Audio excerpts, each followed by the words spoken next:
بسم اللہ الرحمن الرحیم نحمده ونصلي على رسوله الكريم اما بعد فاعوذ باللہ من الشیطان الرجیم بسم اللہ الرحمن الرحیم۔ عزیز طلباء کرام، السلام علیکم ورحمۃ اللہ وبرکاتہ۔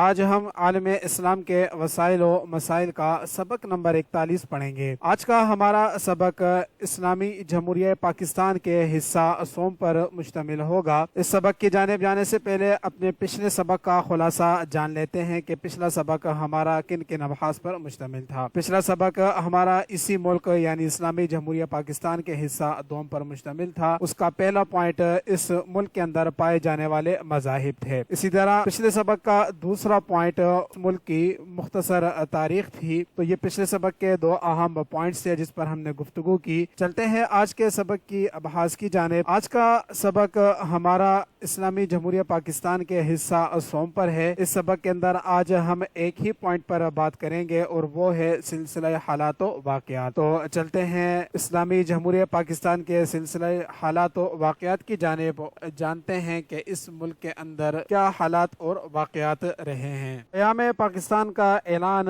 14 اور 15 اگست 1947 بمطابق 27 رمضان المبارک 1366 ہجری کی شب کیا گیا۔ اس کے فوراً بعد حد بندی کی گئی۔ مسلمانوں کو اس کی بڑی بھاری قیمت چکانا پڑی۔ لاکھوں مسلمانوں کی شہادت کے علاوہ گورداسپور اور سلہٹ کے بہت سے علاقے پاکستان سے کاٹ لیے گئے۔ مشرقی پنجاب اور دیگر ہندو اکثریت کے علاقوں میں لاکھوں کی تعداد میں مسلمان شہید کر دیے گئے۔ مسلم مہاجرین کی آمد اور غیر مسلمانوں کے چلے جانے سے پاکستان میں کئی معاشرتی، معاشی اور سیاسی مسائل پیدا ہو گئے۔ قائد اعظم محمد علی جناح پہلے گورنر جنرل اور لیاقت علی خان ملک کے پہلے وزیر اعظم مقرر ہوئے۔ نئی مملکت کی تنظیم وفاقی آئین کے خطوط پر استوار ہوئی۔ ملک میں ناکامی، ساز و سامان، مکانوں کی نایابی اور سب سے بڑھ کر کارکنوں کی کمی تھی۔ ادھر ہندوستانی لیڈر اس نئی مملکت کو ختم کرنے کی فکر میں تھے۔ ان کا خیال تھا کہ پاکستان میں پناہ گزینوں کی ایک بڑی تعداد بھیج دی جائے تاکہ یہ ملک اور حکومت قائم ہی نہ رہ سکے۔ چنانچہ اس فارمولے پر عمل کرتے ہوئے مشرقی پنجاب، دہلی اور شمالی یو پی کو مسلمانوں سے خالی کرانا شروع کر دیا۔ پاکستان زیادہ تر ان علاقوں پر مشتمل تھا جو انگریزوں کے دور میں صنعتی طور پر پسماندہ تھے۔ حد بندی کمیشن کے سربراہ ریڈ کلف نے مسلم اکثریت کے بعد اہم علاقے بھارت کو دے دیے۔ بھارت کی کشمیر پر بالادستی قائم کرنے کے لیے اس سے ملحقہ ضلع